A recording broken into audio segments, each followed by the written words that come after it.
types of pain or injuries when we're playing guitar, and how can these be prevented? In terms of women's anatomy, I guess one thing that I've thought of is if you're transferring and you're playing kind of a larger guitar, it doesn't apply so much with kind of metal type, like if you're playing electric guitar, the guitars tend to be smaller, but if you're playing some of the larger jumbo type guitars, I find that because women are smaller, they end up needing to reach more, they end up slouching in the back, shoulders are hunched forward, so it's a little bit more awkward to hold. So that's one problem I see even for myself when I play. Another thing is some guitars are really heavy. They're pretty heavy, and it's great. They create a certain type of sound, but they get really heavy on the strap, the shoulder that you're carrying the guitar on. And so women tend to be smaller, so it's a little bit more work to carry those types of guitars. So that's something that you have to be aware of, that you're giving that strap shoulder a break every once in a while. So if you're like doing a long jam session, just kind of make sure you take the weight off your shoulders every now and then. Exactly. So I often tell people as well as myself to, if you're not playing and if you're in a long jam session, just unload the guitar, like carry it with your hands so that the weight of the strap is no longer on your shoulder, even if it's for a brief 30 seconds or a minute.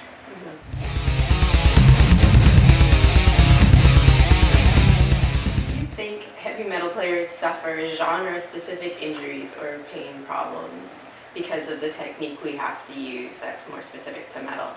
I suppose so. One of the things I was thinking was headbanging. Yeah. I think you could really go into that. Yeah, you see all different headbanging techniques. There's so many techniques. There's the forward and the the roll, windmill. the windmill, and the full body. Yeah. And I just think, wow, that person. When I see people on stage, I just think, wow, that person's just whiplashing their neck over and over and over.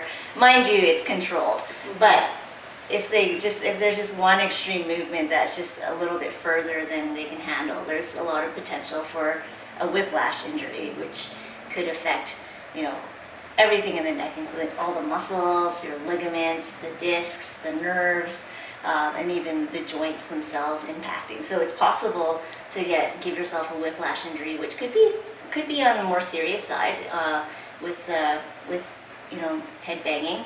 And I actually have heard of people who have injured their neck headbanging.